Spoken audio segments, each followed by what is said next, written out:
تخيل كده معايا، كان في واحد اسمه احمد كل ما يجي يلعب بلاي ستيشن يروح يعمل كوبايه شاي. طيب بيعمل كوبايه شاي ليه؟ لان هو كيف شاي. تمام. طيب كل ما يجي يعمل كوبايه شاي يجي يدخل المطبخ، يضغط على زرار الغلايه، يروح يرجع تاني بكوبايه الشاي بعد ما عمل كوبايه الشاي خلاص، يرجع يلاقي البلاي ستيشن فصل. طيب ده ايه سببه؟ لان هو استرخص وجاب كهرباء من سوق الجمعه. فلما جه يدوس على زرار الغلاية راح زرار البلاي ستيشن او جهاز البلاي ستيشن طفى، فكل اللي كان بيعمله ضاع. فجه يشوف الغلط منين، فلقى ان في سلك متركب غلط مكان، يعني سلك الغلاية متركب غلط بسلك البلاي ستيشن. طيب هو كده كل ما يعمل حاجة بسيطة يرجع يلاقي كوارث حصلت، وده اللي بنسميه في البرمجة السايد افكت.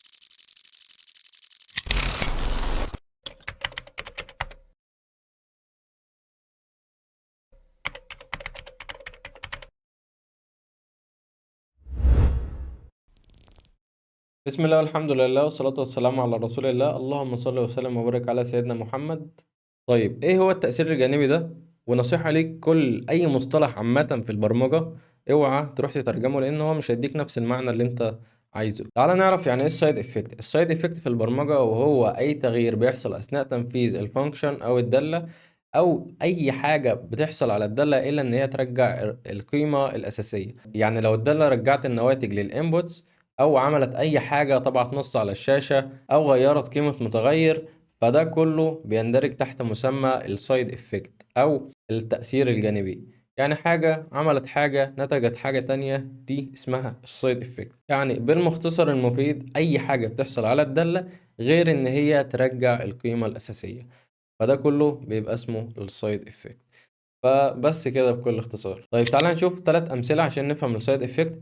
يعني لو معانا دلوقتي متغير جلوبال والداله او الفانكشن غيرت قيمته، فده يعتبر سايد افكت. لو الداله تطبع حاجه على الشاشه او رجعت حاجه للانبوت او الاوتبوت، فده يعتبر السايد افكت. وكمان لو بتغير بارامتر او بتطرح استثناء، فده كله يعتبر سايد افكت. تعالى نشوف دلوقتي امثله عن السايد افكت وهنفهم اكتر يعني ايه سايد افكت من خلال امثله على الفانكشن. طب دلوقتي عندي نوعين من الفانكشن: بير فانكشن ودي الدوال النقية اللي هي ما بترجعش قيمة أساسية، اللي ما فيهاش سايد افكت. إنما التانية اللي بتطلع اللي بترجع قيمة فبتسميها سايد افكت. تعالى دلوقتي نشوف أمثلة. تعالى دلوقتي على أول حاجة واللي هي البير فانكشن اللي ملهاش سايد افكت. يعني الدوال النقية بترجع نفس النتيجة لنفس المدخلات وما بتغيرش حاجة. يعني لو تديها نفس الأرقام هتلاقي دايما الناتج نفسه، ومش هتكتب ولا هتعدل أي حاجة بره. تعال نشوف المثال ده. معانا دلوقتي الفانكشن دي بتريترن A زائد B. طيب بترجع المجموع ومفيش تأثير جانبي هنا. يعني بتعمل ايه؟ يعني هنا مفيش سايد افكت. يعني مثلا يعني هنا الفانكشن اد بترجع مجموع ال A وال B وما فيهاش سايد افكت، لان هي حتى لو غيرت الارقام هتديك نفس النتيجة. طيب تعال نشوف مثال تاني والدالة غير نقية. تعال دلوقتي احنا معانا دلوقتي الفانكشن دي. اول حاجة الفانكشن اد سايد، دي دالة شكلها عادي جدا، بتاخد رقمين وتجمعهم وترجع الناتج. تروح تعدل في المتغير الخارجي اللي اسمه global variable، يعني مثلا، فكده الدالة أثرت على حاجة براها، ده اسمه side effect، إنها غيرت الستيت من غير ما تعلن ده في شكل الدالة. أي دالة تغير حاجة من الانبوتس بتاعها زي متغير خارجي أو حاجة بتعرضها على الشاشة أو أي حاجة بتكتبها في ملف أو داتابيز، فده بنسميه side effect. وظيفة السايد افكت وليه بنستخدمها أصلا؟ السايد افكت موجودة عشان نقدر نعمل تأثيرات ويكون البرنامج بتاعنا شكله حلو وبيعمل حاجات كتيرة وبيتشقلب على الحيطة وبيتنطط. من غير السايد افكت البرنامج بتاعك هيبقى ساكت ما بيعملش أي حاجة، حرفيا البرنامج كأنه بص، شفت الصنم هيكون صنم. فلازم يكون في تأثيرات كويسة. أنواع السايد افكت في البرامج هم ثلاث أنواع. فاحنا عندنا ثلاث حاجات: التعامل مع العالم الخارجي، تحديث حالة البرنامج، التفاعل. تمام التفاعل والإجراءات يعني. فأول حاجة التعامل مع العالم الخارجي عشان البرنامج بتاعنا يبقى كويس. كويس ما كويس، مين اللي قالك إن هو مش حلو؟ عشان البرنامج بتاعنا يبقى مفيد لازم يتعامل مع العالم اللي حواليه، يعني يطبع رسالة على الشاشة، يتشقلب، يتنطط، يقرأ الانبوت اللي اليوزر هيدخله، يحفظ الفايل أو يفتحها، يبعت بيانات للنت، يبعت بيانات للإنترنت ويستقبلها زي ال API كده. كل دي سايد افكت ضرورية إن هي تكون موجودة عشان نقدر نتعامل مع الموقع بتاعنا بطريقة كويسة.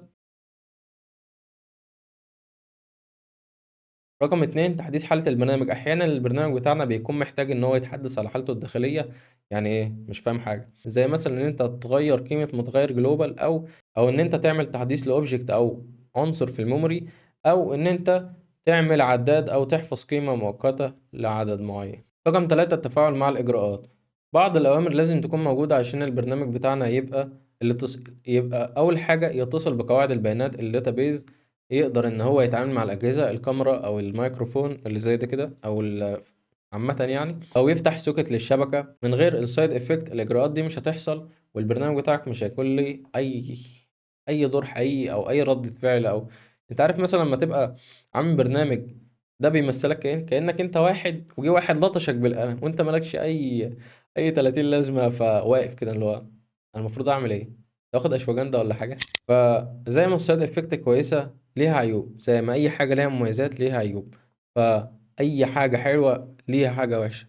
مميزات الside effect كتير وعيوبها أكتر، فتعالَ نشوف المميزات بتاعة الside effect وتعالَ نشوف العيوب بتاع الside effect، وإزاي إن إحنا نقدر نستخدمها بشكل صح عشان ما نعملش عيوب زي اللي هنقولها دلوقتي. مميزات الside effect وإمتى نحتاجها، أول حاجة مميزات الside effect الأداء، البساطة، التفاعل، الترابط. فال4 حاجات الأداء، البساطة، التفاعل، الترابط. الأداء أول حاجة الأداء، أحيانًا بنحتاج نعدّل على البيانات اللي موجودة، فبدل ما نروح نعمل بيانات جديدة، فإحنا بنعدّل على اللي موجودة وبتسهّل علينا كتير. يعني مثلًا زي المصفوفة أو الarray لمّا بنيجي نعدّل عليها، بدل ما نعمل array جديدة أو مصفوفة جديدة، بنعدّل على اللي موجودة ودي بتسهّل. بساطة بعض الخوارزميات، لمّا بتيجي مثلًا تملى بيانات، فأنت بتلاقي إن البيانات ديّة لمّا بتستخدم الside effect بتسهّل كتابة الكود بدل ما تبدأ إن أنت تعمل بيانات جديدة. رقم 3 التفاعل مع النظام، على سبيل المثال لمّا بنحتاج نسجّل ملف log أي أو إن أنت تحدّث قاعدة بيانات، فلا مفر من الside effect الترابط. يعني مثلًا زي في الgame development أو برامج الreal time، فأنت بتحتاج الside effect عشان نتعامل مع المدى الجانبي للنظام زي الرسوم والصوت وأجهزة التحكم وإلى ما ذلك. زي ما شُفنا المميزات، تعالَ نشوف العيوب، تعالَ نشوف عيوب الside effect وإزاي إن إحنا نبعد عن العيوب دي. فأول حاجة زي أي حاجة الside effect ليها عيوب ومشاكل محتاجة تبقى واخد بالك منها. أول حاجة التتبع والصيانة، لمّا الكود يكون فيه side effect الموضوع بيبقى معقّد. يعني إيه؟ يعني علشان تفهم ليه حاجة اتغيّرت لازم تكون عارف كل السياق حواليها، وده بيخلّي أي تعديل في الكود شبه لعبة الضمنة. عشان كده الناس بتقول عليه شُفت الخبيث؟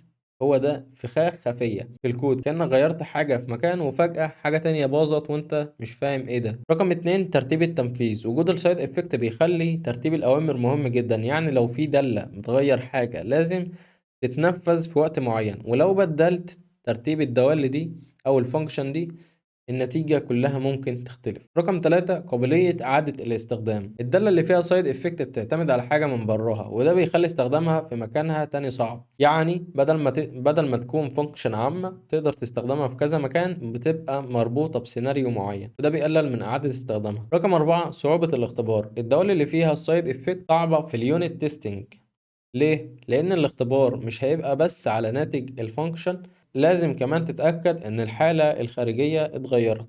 رقم 5 مشاكل التزامن، لو عندك كذا تريد شغالين مع بعض وبيعدلوا في نفس المتغير، السايد افكت هنا ممكن تعمل مشكلة زي الداتا ريس، وده ممكن يبوظ النتائج أو يخلي الكود يشتغل ساعات ويبوظ ساعات. ازاي نقلل مشاكل السايد افكت في الكود؟ رقم 1 قلل استخدام المتغيرات الجلوبال. رقم 2 رجّع قيمة بدل ما تعدّل القيمة. رقم 3 استخدم الconstant. رقم 4 اعزل الside effect.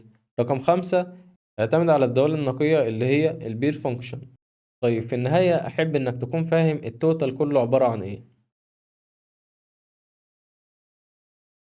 وبس كده، ده كانت نهاية الفيديو الأول من سلسلة مفاهيم برمجية. وبقى عشان يجيلك كل جديد انزل اشترك في القناة وفعل زر الجرس واضغط لايك للفيديو عشان يوصل أسرع لغيرك، وخليك نافع ومفيد للناس وشارك الفيديو ده لغيرك. وبس كده، أستودعكم الله والسلام عليكم ورحمة الله وبركاته. سلام.